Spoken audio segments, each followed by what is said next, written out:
Welcome to Embrace Relationships Television. I'm Kevin Harley, here with Elder Dane Cunningham, and we're going to talk about relationships. Elder, what is the difference, what does God say the difference is between men and women? Well, you know, God says that we are fearfully and wonderfully made. Not only are we made in the image of God, but sexual differentiation begins at birth. It begins at birth with different chromosomes for both male and female. Now, female have the X chromosome and males have the Y chromosome. But what's interesting in how God created men and women distinctly different is that females have two female chromosomes, the XX chromosome, and men have a male and female chromosome. They have the XY chromosome. So you can see that even in our genetics, men and women are distinctly different, not just in their mentality and in our cultural and in our social phenomenon, but in the way that God has distinctly created us. Now you would ask, why is it that a man has both the male and female chromosome and the female only has the female chromosome? And the answer to that question is that God took the woman out of the man in order to make the woman. So a man has a unique ability to understand and to empathize with a woman simply because of the way that God has created him.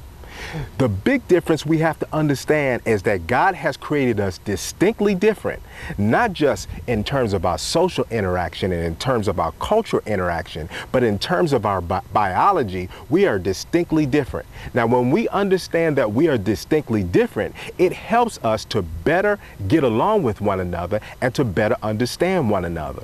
When we can empathize with the differences of the members of the opposite sex, then basically we will have more success in our relationships. Okay, Elder, we heard you talk about the physiological differences between men and women. Now, tell us some more differences between men and women. We have to remember that we are fearfully and wonderfully made. Do you realize that there's research that indicates that women have approximately 20,000 words per day? And men have approximately 7,000 words per day. Now, this does not necessarily mean that women always have more to say than men do, but this is just a general overall view of communication between men and women. Now, when a man understands that most women have more to say than he does, what that requires him to do if he wants to have a successful relationship in terms of his communication, he has to learn the difference between hearing and listening. See, now when he hears a woman, he's just simply perceiving whatever it is that she's saying. But when he's listening to a woman, he's giving careful thought to what she's saying. In other words, because she has more to say than he does, he has to give careful thought and he has to listen if he wants to have a successful relationship with her. Another fact that we don't understand is that our brains are bilateral. What that means is that the left brain has the basic fundamental function of being logical and analytical. But the right brain has the function of being creative and intuitive and more emotional.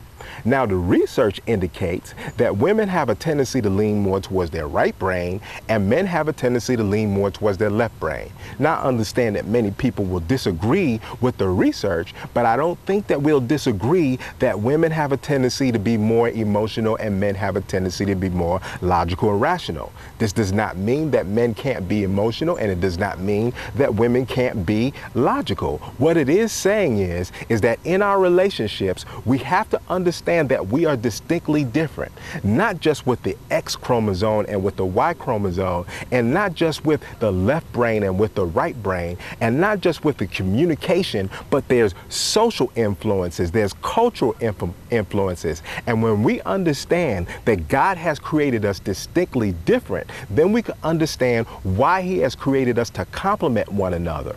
When we understand and appreciate our differences, then our relationships can glorify God and they can be the best relationships that they can be. Elder, you always give great advice. Thank you for that. And we want to thank you for watching Embrace Relationships Television. I'm Kevin Harley with Elder Dane Cunningham. We'll see you next time.